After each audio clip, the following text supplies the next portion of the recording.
Welcome to all of you guys.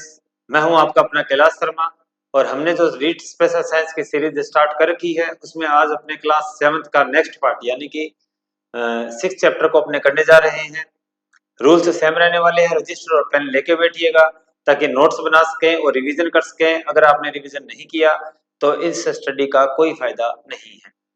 दूसरा ये कि मैं जितनी बार जिन डेटा को इन्फॉर्मेशन को बुदबुदाऊं बोलूं आप मेरे साथ रिवाइज कीजिएगा, बोलिएगा आप जहां कहीं भी बैठे हैं, ताकि आपके with in class mostly portion जो हो वो याद हो पाए। और आपने देखा है कि जैसे जैसे हम आगे बढ़ते जा रहे हैं वैसे वैसे इन्फॉर्मेशन डेटा जो रीट मेंस के व्यू से इंपॉर्टेंट है वो बढ़ता जा रहा है। तो आपके लिए ये काफी इंपॉर्टेंट रहने वाली है क्लासेस। यहाँ से अगर आप कर लेते हैं इन क्लासेस को एनसीईआरटी को ढंग से तो 25 आउट ऑफ 30 आप 100% अचीव कर सकते हैं। चलिए दोस्तों स्टार्ट करते हैं। अपना आज का जो लेसन है वो है किशोरावस्था, वृद्धि और परिवर्तन की अवस्था। यहाँ एक छोटी सी लाइन दे रखी है कि इसकी संभावना न के बराबर है कि नवोद विधि में अंकुरण के तत्कालवादी बीज उत्पन्न करने की क्षमता विकसित हो जाए। यानी कि जनन की क्षमता के विकास होने में थोड़ा समय लगता है। नवोद बीज जैसे ही वो अंकुरित हुआ है उसमें उसमें ये विकास है या फिर ये क्षमता नहीं पाई जाती। ऐसा ही इंसानों में भी होता है, ऐसा ही अन्य जीवों में होता है। थोड़ा एक समय लगता है, समय लगने के बाद जनन की क्षमता का विकास होता है। चलिए दोस्तों नेक्स्ट पेज पे देखते हैं। यहाँ अपने लिए थोड़ी काम की जानकारी है। क्या है कि 10 साल की उम्र तक आपको क्या मिलेगा? 10 साल की उम्र तक आपको जिस तरह के विकास मिलेंगे वो मुख्यतः किससे संबंधित होंगे? लंबाई और भार से संबंधित। किससे संबंधित होंगे? लंबाई और भार से संबंधित होते हैं। 10 से 12 वर्ष की आयु तक जो परिवर्तन होते हैं और 10 से 19 वर्ष की अवधि में ये परिवर्तन आपको बहुत ही तेज गति से दिखाई देते हैं। यहाँ फर्क क्या है? 10 साल की उम्र तक केवल भार और लंबाई के परिवर्तन, केवल इनके परिवर्तन, जबकि 12 वर्ष के बाद या 10 वर्ष के बाद 19 वर्ष की उम्र तक आपको भार और लंबाई में तो वृद्धि मिले ही मिलेगी, इनमें तो परिवर्तन आएंगे ही आएंगे, लेकिन बाकी और भी बहुत सारे परिवर्तन आते हैं जो द्रुत गति से होते हैं, तेज गति से होते हैं। जो इन्फॉर्मेशन लिखी है हम उसको पढ़ते जा रहे हैं, उनको एक्सप्लेन करते जा रहे हैं। यहाँ से क्वेश्चन आ सकता है, जहां से भी आ सकता है, उस इन्फॉर्मेशन को अपने बढ़िया ढंग से करते जा रहे हैं। किस तरह की आपको चेंजेस मिलेंगे? यहाँ आगे किशोरावस्था। किशोरावस्था क्या होती है? किशोरावस्था को कहा जाता है टीनेजर। क्या कहा जाता है? टीनेज। और टीनेज का मतलब टीन वाली एज। टीन मतलब 13, 14, 15, 16, 17, 18, यानी कि मोस्टली तो आप 12 to 19 कहेंगे आप। बट फिर भी क्या होता है कि आप 10 साल से 19 साल की उम्र तक को भी आप किशोरावस्था में परिभाषित कर सकते हैं। ध्यान रखना ये किशोरावस्था में ही शामिल है। किशोरावस्था में लंबाई या कद का बढ़ना ये आपको मिलेगा। शरीर और संरचना में आपको विकास मिलेगा, बल वृद्धि में मिलेगा। शरीर और संरचना में विकास कैसे मिलेगा? आपको लड़कियों में स्तनों का विकास भी मिलेगा और लड़कों में सीना चौड़ा हो जाता है, कंधे चौड़े हो जाते हैं। ये आपको संरचना में विकास देखने को मिलेगा किशोरावस्था में। ये 10 साल की उम्र से पहले नहीं होता, ये किशोरावस्था के समय होता है। नेक्स्ट पेज पे देखते हैं दोस्तों। आवाज में परिवर्तन। आवाज में परिवर्तन, यहां से इंपॉर्टेंट बात क्या है? आवाज जो है वो हमारी है एडम सेपल की वजह से। ये एडम सेपल है दोस्तों, ये आपको सामने जो दिखाई दे रहा है जिसमें मैंने उंगली लगा रखी तर्जनी, ये क्या है? एडम सेपल है। ये एडम सेपल, इसमें आवाज कहां से आती है? आवाज वाइब्रेशंस के थ्रू ही आएगी। तो यहाँ ऐसी स्ट्रक्चर होती है, कुछ तंतु टाइप होते हैं, उनमें क्या रहते हैं, जब हवा हम बोल रहे हैं तो हवा पास होती है, उनकी वजह से उनमें कंपन होते हैं और वहां से आवाज पैदा होती है। एडम सेपल जो है वो लड़कों में बड़ा होता है। लड़कों में सामान्यतः आपको क्या देखने को मिलेगा? बड़ा देखने को मिलेगा। लड़कियों में क्या देखने को मिलेगा? तुलनात्मक है छोटा, काफी छोटा नहीं, केवल तुलनात्मक छोटा देखने को मिलेगा। तुलनात्मक छोटा होने से क्या होगा? इनकी आवाज में कम परिवर्तन होता है, इसलिए इनकी आवाज बच्चों जैसी यानी मधुर रहती है। जबकि पुरुषों की आवाज में इस तरह का बड़ा हो जाने की वजह से स्पीकर फट जाता है और आप देख लो फिर किस तरह की आवाज हो जाती है। शरीर के विभिन्न भागों में बालों का दिखना, ये भी किस समय की कहानी है? किस समय की कहानी है? किशोरावस्था के समय की कहानी है। शरीर के विभिन्न भागों में आपको बाल दिखाई देने को मिलेंगे। नेक्स्ट बात करते हैं चेहरे की त्वचा में परिवर्तन। चेहरे की त्वचा में परिवर्तन का क्या मतलब है? यहां से अपने को क्या मिलेगा? देखो, चेहरे की त्वचा में परिवर्तन यानी कि आपने देखा होगा ये कील मुहासे अपने शरीर में निकलते हैं, अपने शरीर में मतलब अपने चेहरे पे मोस्टली निकलते हैं। तो कील मुहासे में आपने एकनी, किसका नाम दोस्तों, एकनी, किताब में एकनी नाम दे रखा है। ये क्या है एकनी? एकनी वास्तव में एक तरह की स्थिति है। कौन सी स्थिति है? कि किशोरावस्था के समय अपने चेहरे के नीचे जो स्किन के नीचे जो तेल ग्रंथियां हैं, सबेसियस ग्लैंड्स है, वो स्त्राव बढ़ा देती है, यानी उनसे निकलने वाला जो रिलीज है, जो सिक्रेशन है, वो बढ़ जाता है। इससे क्या होता है कि जो ये रोम छिद्र है ये बंद हो जाते हैं, रोम छिद्र बंद हो जाते हैं। तो रोम छिद्र के बंद होने की स्थिति को क्या कहते हैं? एकनी कहते हैं। रोम छिद्र के बंद होने की स्थिति, बंद होने की स्थिति को क्या कहते हैं? एकनी कहते हैं। क्या कहते हैं? एकनी कहते हैं। और जब ये एकनी हो जाता है, यानी कि जो रोम छिद्र वो बंद हो जाए, तो उसके बाद आपको वहां लाल रंग की छोटा उभार दिखाई देने लगता है। इसे हम क्या कहते हैं? मुहासा। क्या कहते हैं? मुहासा। तो मैं आपको ये बताना चाहता हूं यहाँ कि एकनी और मुहासा दो अलग अलग चीज है। एकनी एक स्थिति है, मुहासा उसका परिणाम है। एकनी स्थिति है, मुहासा उसका परिणाम है। अच्छे ढंग से इस बात को याद रख लेना। स्मरण रखने योग्य तथ्यों में क्या है? यहाँ ये तथ्य दे रखा है कि सभी में लगभग आपको ऑलमोस्ट 70 टू 80, 80 टू 90% में टीनेजर्स में आपको क्या दिखाई देगा? बाल अलग अलग स्थानों पर बाल है, आवाज का भारी होना है, हीप पे फेट का जमना है, इस तरह के आपको देखने को मिलेंगे, सब में मिलेंगे लगभग ऑलमोस्ट। बट सब में अपनी अपने हिसाब से होता है, अपनी अपनी गति से होता है। किसी में स्लो हो सकता है, किसी में फास्ट हो सकता है। इस बात को याद रखना। नेक्स्ट चलते हैं।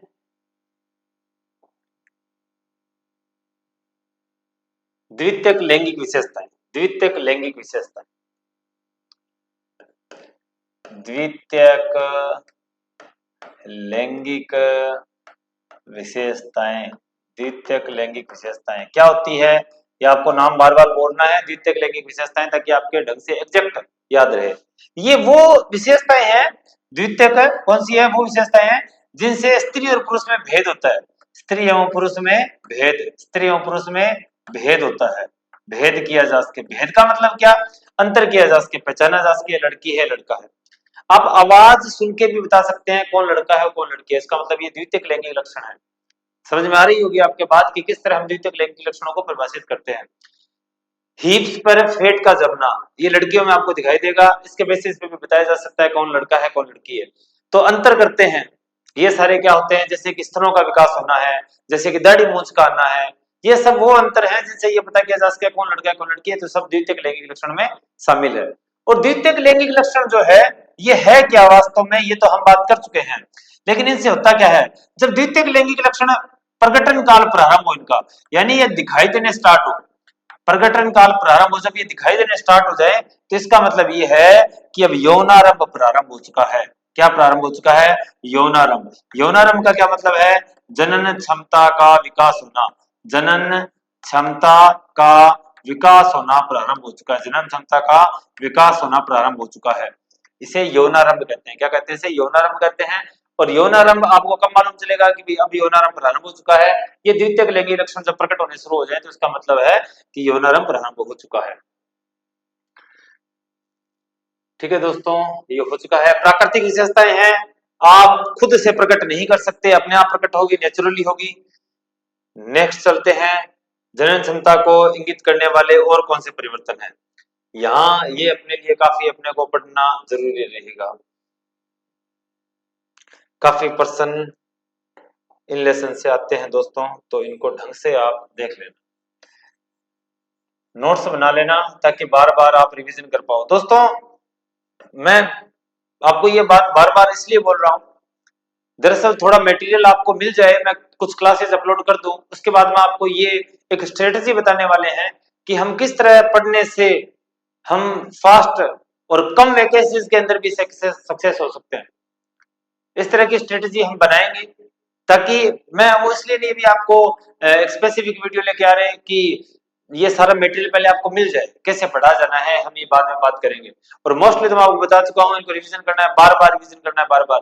एक पेज पर, आधे पेज पर इसके नोट्स बन जाएंगे आपके, आधे पेज पर, यानी 7-8 लाइन के अंदर। और 7-8 लाइन को पढ़ने में कितना टाइम लगता है दोस्तों? 2 मिनट का, 4 मिनट का, मैक्सिमम 2-4 मिनट का टाइम लगता है। और याद तो मैं आपको करवा चुका हूँ बोर्ड पे, तो आपको 2-4 मिनट में वो रिवीजन होना है, तो आप उनका रिवीजन कीजिए, बार बार रिवीजन कीजिए। आप 5वें दिन, चौथे दिन एक पूरे जैसे 6th क्लास का रिवीजन कर लीजिए, आज हम 7th क्लास का रिवीजन कर लेंगे, आज हम 8th क्लास का कर लेंगे। तो आने वाले दिनों के अंदर आप 10 से 15 दिनों के अंदर आप 2-2 क्लास का साथ रिवीजन कर पाएंगे, 5 मिनट के अंदर, 10 मिनट के अंदर। इस तरह 4 क्लास का रिवीजन, और हम अंततः एक दिन के अंदर हम सभी पूरी एनसीईआरटी का रिवीजन कर पाएंगे, आपने जो नोट्स बना रखे हैं उनके बेसिस पे। तो सोचो कितनी बार आपका रिवीजन होगा, जितनी ज्यादा बार रिवीजन होगा, 200 बार रिवीजन हो जाएगा आपका। 200 बार रिवीजन होने पे आप खुद बता दीजिए दोस्तों कि क्या सक्सेस दूर है क्या नहीं। अपना जो नेक्स्ट टॉपिक है वो है मासिक धर्म। मासिक धर्म, या जिसको माहवारी, या जिसको मेंस्ट्रुएशन साइकिल, या फिर जिसको ऋतु चक्र, या जिसको पीरियड्स, इन सब से नाम से जाना जाता है। वास्तव में ये है क्या? दरअसल क्या होता है कि महिलाओं के जननांगों में अंडाशय स्थित होते हैं। क्या स्थित होते हैं? अंडाशय स्थित होते हैं। ऐसी उसकी स्ट्रक्चर होती है, यहाँ अंडाशय होते हैं। जो ये अंडाशय होते हैं, इनका काम क्या है? इनका काम है दोस्तों कि किशोरावस्था के समय, प्रारंभ के समय, यौनारंभ के समय, जब किशोरावस्था प्रारंभ हो चुकी है, द्वितीयक लैंगिक लक्षण का विकास होना प्रारंभ हो चुका है, उस समय ये क्या करते हैं? ये एक अंडा रिलीज करते हैं, एक अंडा रिलीज करते हैं। ओवेरी जो है वो एक एग रिलीज करेगी, इनको क्या बोलते हैं? अंडाशय। क्या बोलते हैं? अंडाशय बोलते हैं। ओवेरी क्या बोलते हैं? ओवेरी बोलते हैं। और अंडा यानी कि एग। ये क्या करते हैं? अंडाशय पर मंथ यानी एक महीने में एक अंडा रिलीज करेंगे, एक अंडा रिलीज करेंगे। ये अंडा आता है यहाँ से फेलोपियन ट्यूब में। कहां से कहां आता है ये? फेलोपियन ट्यूब में। अब फेलोपियन ट्यूब में आने का क्या मतलब है? फेलोपियन ट्यूब में इसलिए आता है यहाँ से, ये इस बात की उम्मीद करते हैं कि ये जो अंडा यहाँ से निकला है इसका मिलन होगा शुक्राणु से, युग्मनज बनाएंगे, भ्रूण में बदलेगा और गर्भाशय में जाके इसको रोपित कर दिया जाएगा। ये इस बात की उम्मीद करती है, ये इतना बॉडी पार्ट जो है ये इस बात की उम्मीद करते हैं। जब ये इस बात की उम्मीद करेंगे तो ऑब्वियसली सी बात है कि ये उस गर्भ जो भ्रूण जो है वो गर्भाशय में रोपित हुआ है उसकी तैयारी भी करेंगे। जो भ्रूण है जो कहाँ रोपित होना चाहिए? गर्भाशय में। कहाँ रोपित होना चाहिए? गर्भाशय में। उसकी क्या करनी पड़ेगी? तैयारी। कैसी तैयारी? पोषण की तैयारी। कैसी तैयारी? पोषण की तैयारी। तो इसकी पोषण की तैयारी करने के लिए यहाँ अंदर गर्भाशय की दीवारों पर, गर्भाशय की दीवारों पर क्या होता है? परत बनती है। किसकी बनती है? रक्त की परतें जम जाती है। किसकी परतें जम जाती है? रक्त की परतें, ताकि इस भ्रूण को पोषण दिया जा सके। और ये भ्रूण कैसे बनता है? ये बनेगा अंडाणु और शुक्राणु के मिलन से। यहाँ क्या होता है? निषेचन होगा। क्या होगा? निषेचन होगा। और ये दोनों मिलके क्या बनाएंगे? युग्मनज बनाएंगे। क्या बनाएंगे? युग्मनज बनाएंगे। ये युग्मक है। एक अकेला क्या होता है? ये युग्मक होता है। ये दोनों मिलके क्या बनाएंगे? युग्मनज बनाएंगे। युग्मनज किसमें डेवलप होता है? भ्रूण में डेवलप होता है और भ्रूण जाके गर्भाशय में रोपित किया जाता है। लेकिन ये तो यौनारंभ के प्रारंभ की स्थिति है। यहाँ शुक्राणु का अंडाणु से मिलन पॉसिबल नहीं हो पाता या हर बार नहीं मिलता। तो उसमें क्या होता है? उस समय ये जो अंडा यहाँ से निकला है ये खुद तो रिलीज हो जाएगा, लेकिन बाकी तैयारी जो इसकी शुक्राणु से मिलने की हुई थी वो हुआ नहीं काम। तो क्या होगा बाकी तैयारी का? बाकी तैयारी जो वो सारी वेस्टेज हो जाएगी और ये जो रक्त की परतें हैं ये टूटकर शरीर से बाहर निकलना प्रारंभ कर देती है, जननांगों से बाहर निकलना प्रारंभ करती है। ये स्त्री की बात हो रही है दोस्तों। ये टूटकर बाहर निकलना प्रारंभ कर देती है। इस रक्त को या फिर यही या इसी प्रोसेस को क्या कहते हैं? माहवारी कहते हैं, मासिक धर्म कहते हैं, मेंस्ट्रुएशन साइकिल कहते हैं, ऋतु चक्र कहते हैं, पीरियड्स कहते हैं। ये सब इसी के नाम है। ये अंडा जो है वो महीने में एक बार छोड़ा जाता है, अमूमन महीने में एक बार छोड़ा जाता है। तो ये जो कहानी है वो होती भी महीने में एक बार है। ये होती तो जनरली सामान्य तौर पर 28 से 30 दिन है, लेकिन कहीं कहीं आपको 21 से 35 दिन भी आपको देखने को मिलेंगे। इसका नाम आर्तव चक्र भी है। याद रखना, इंपॉर्टेंट नाम है आर्तव चक्र, क्योंकि एनसीईआरटी में गिवन है और आपको नहीं मालूम आर्तव चक्र, आपने नहीं सुना अभी तक। 28 से 30 दिन में ही होता है जनरली, लेकिन कहीं कहीं आपको 21 से 35 दिन भी मिलेंगे। यौनारंभ जब प्रारंभ हो चुका है तो उस समय ये हम कह सकते हैं कि ये अब जनन क्षमता का विकास जो प्रारंभ हो चुका है। और 45 से 55 साल की उम्र में ये जो अंडे का रिलीज होना ये बंद हो जाता है। अंडा से जो अंडे को रिलीज करना बंद कर देते हैं। इसका मतलब क्या है? इसका मतलब ये है कि अब अंडा नहीं बन रहा, तो शुक्राणु का अंडे से मिलन कहाँ होगा? इसका मतलब जनन क्षमता भी अब अंत हो चुका है, बंद हो चुकी है जनन क्षमता। चलिए दोस्तों, आगे वाले पेज पे चलते हैं। अच्छा, ये भी मैं आपको बता दूं कि इसकी कहानी भी, जैसे कि हमने बात की थी, व्यक्तिगत individual person to person vary करती है। किसी के इन दिनों के अंदर, ये दिन सामान्यतः 7 दिन मिलते हैं आपको, 5 से 7 दिन मिलते हैं कहानी में, और कई बार 3 दिन भी होते हैं। अलग अलग का अलग अलग मामला है। कहीं दर्द ज्यादा होता है, किन्हीं को दर्द कम होता है, किन्हीं को पेट में दर्द होता है, कहीं को किसी दर्द होता है, अलग अलग तरह की। लेकिन कुछ महिलाओं में ये सामान्य भी हो सकता है, आराम से सरलता से, लेकिन कुछ महिलाओं में आपको दोस्तों इसमें बहुत ज्यादा दर्द भी मिलता है। मासिक धर्म के बारे में मिथक क्या है? देखो, आज भी ये प्रचलन में है कि जिस महिला को पीरियड्स आए हुए हो, मंदिर में एंट्री नहीं करना, पूजा अर्चना नहीं कर सकते, आप किचन में नहीं जा सकते, आप सो कॉल्ड शुभ की चीजों में इन्वॉल्व नहीं हो सकते। ये दोस्तों एक नेचुरल प्रोसेस है और इनका इनके ऊपर कोई रोल नहीं है। भगवान ने ऐसा नहीं किया कि भाई ये ऐसे ऐसे होता है, अब ऐसे ऐसे होना चाहिए, वो बनाते ही नहीं। अगर ऐसा होता तो वो बनाते ही नहीं, महिलाएं नहीं बनाते, नारी नहीं बनाते। ये केवल मिथक कह सकते हैं हम इनको। नेक्स्ट पेज पे चलते हैं दोस्तों। यहां से हमें किस तरह के परिवर्तन देखने को मिलते हैं? देखो, किशोरावस्था में शारीरिक परिवर्तन या जनन क्षमता से परिवर्तन तो होते ही होते हैं, लेकिन एक होते हैं संवेगात्मक परिवर्तन। क्या होते हैं? संवेगात्मक परिवर्तन। इस पेज पे देख लेते हैं, अपने लिए कोई जानकारी है नहीं, मैं आपको संवेगात्मक परिवर्तन बता देता हूं कौन से होते हैं। संवेग, संवेग मतलब गुस्सा, क्रोध, क्रोध, गुस्सा, प्रेम, स्नेह, घृणा, वात्सल्य, माता का पुत्र के प्रति प्रेम या पुत्र का माता के प्रति प्रेम, पुत्र के साथ भी हो सकता है। ये इस तरह जो है आदि बहुत सारे होते हैं, ये संवेग। इनमें भी बहुत ज्यादा परिवर्तन आते हैं और तूफानों की अवस्था कही जाती है, आपने साइकोलॉजी में पढ़ा होगा, इसको कहते हैं तूफानों की अवस्था। संवेग जो है काफी ज्यादा तीव्र हो जाते हैं। क्या हो जाते हैं? काफी ज्यादा तीव्र हो जाते हैं, यानी कि किशोर जो है वो काफी ज्यादा संवेदनशील होते हैं। गुस्सा भी बहुत ज्यादा आता है, भावनाएं बहुत ज्यादा होती है इनमें, इसीलिए वो किसी भी खेल को बहुत जल्दी चुन लेते हैं और उसमें पारंगत भी हो जाते हैं, क्योंकि खेल भावना रहती है उनमें, वीरो भाव की एक भावना रहती है। तो ये सारे संवेग है। क्या है? संवेग है।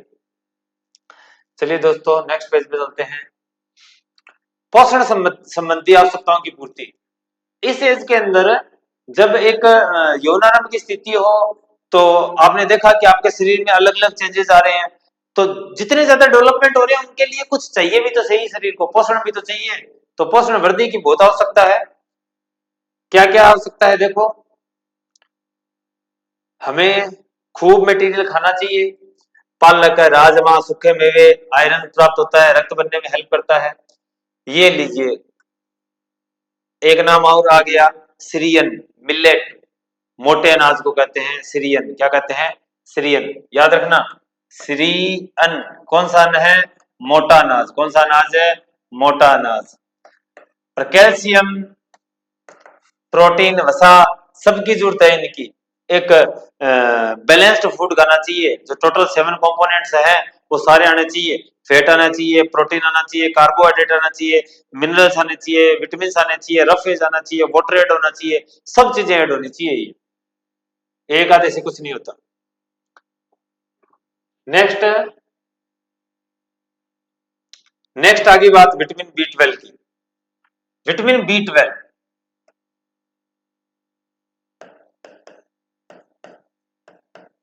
ये शरीर में नहीं बनता, मानव शरीर में नहीं बनता, मानव शरीर में नहीं बनता। वैज्ञानिक नाम है साइनोकोबाल्मिन। क्या नाम है? साइनोकोबाल्मिन।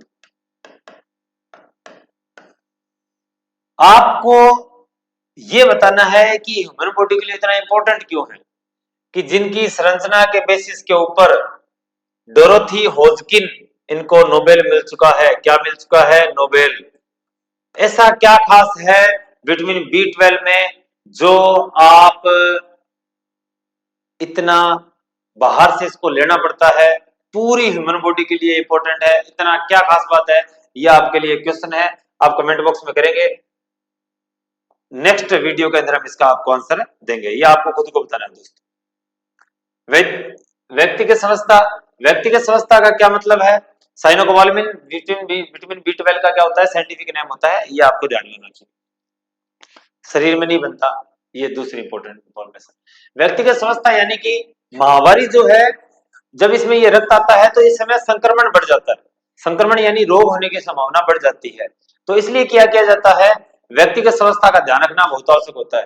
पुराने समय के अंदर अन्य अन्य प्रकार के तरीकों से या फिर कुछ अशुद्ध चीजें जो खुद गंदी हो उनसे भी स्वच्छता का कार्य किया जाता था, जिससे संक्रमण का काम तो संभावना और बढ़ जाती।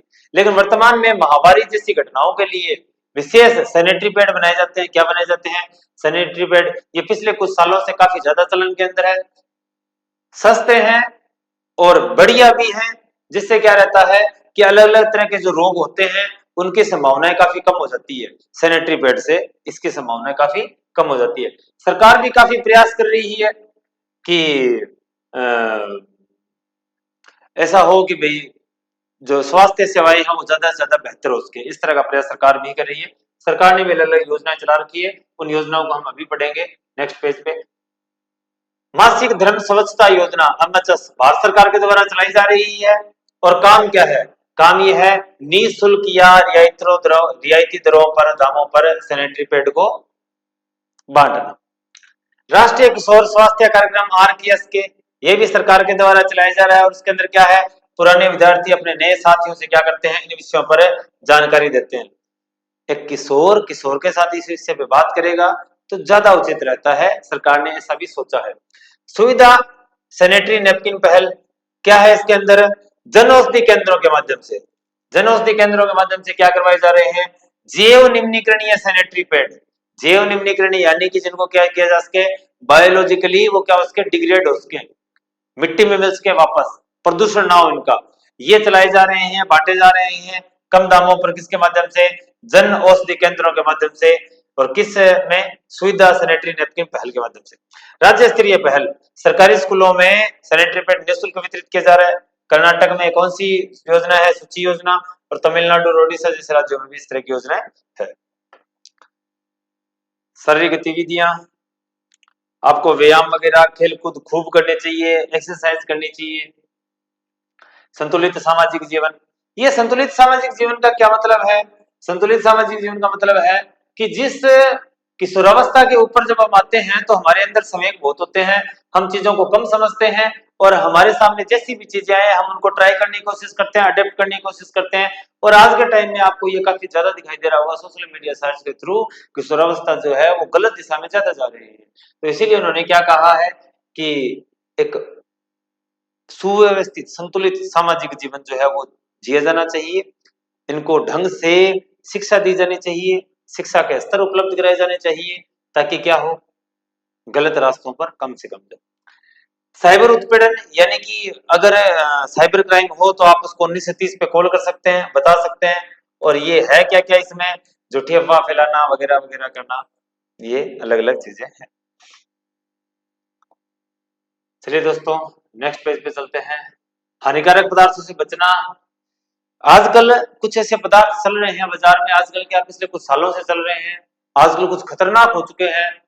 राजस्थान की जो सीमागत एरिया है वहां तो इन पदार्थों का कहना ही क्या, और जो सीमागत के अलावा बीच में आ रहे हैं वहां भी, पश्चिमी राजस्थान जैसे इलाकों में भी ये पदार्थ पहुंच चुके हैं।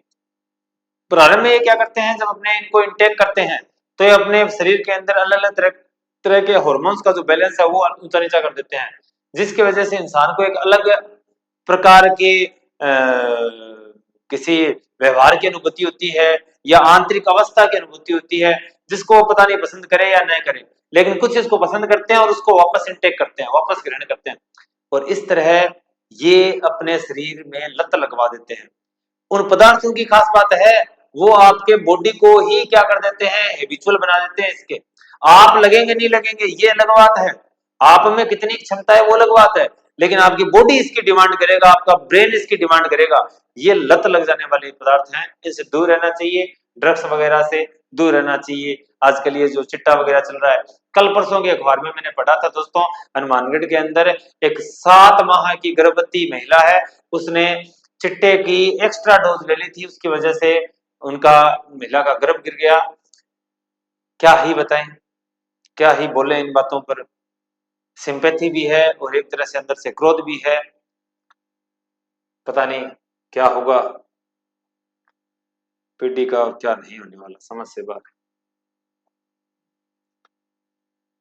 नशामुक्त भारत अभियान, नशामुक्त भारत अभियान में क्या है दोस्तों कि सरकार ने प्रयास किया है कि आप 1444 14 446 पर कॉल कर सकते हैं और इससे बचने की कोशिश कर सकते हैं या करवाई जा सकती है। राष्ट्रीय नशा मुक्ति सहायता है, सरकार प्रयास कर रही है, लेकिन लोग मानते नहीं है दोस्तों। सीखने के लायक अच्छी चीजें तो बहुत है, लेकिन करें क्या, लोग सीखना नहीं चाहते। हार्मोन नामक, हार्मोन क्या है?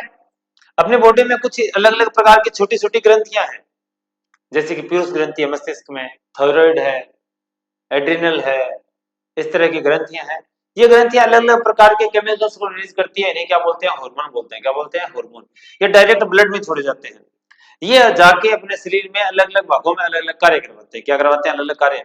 और ये हार्मोन जो है ये सबसे ज्यादा किशोरावस्था में ही प्रभावी होते हैं, यही अलग अलग काफी इंपॉर्टेंट रोल प्ले करते हैं। इस पेज पे अपने लिए कोई जानकारी नहीं है दोस्तों, चलिए नेक्स्ट पेज पे चलते हैं। यहाँ कौन सा खाना, खाना अभी ये कोई, ये आपको बेसिक मालूम है, इस तरह की जानकारी छोड़ रहे हैं हम। आप कोई सोच रहेगा सर क्या छोड़ रहे हैं क्या नहीं छोड़ रहे। अब कौन सा खाना ज्यादा बढ़िया है? ये जंक फूड है, ये आवश्यक थोड़ी है, ये बढ़िया फूड है।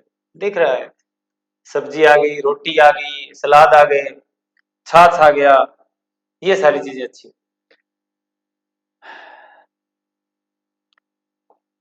यहाँ एक छोटी सी जानकारी हो रही है इस क्वेश्चन में,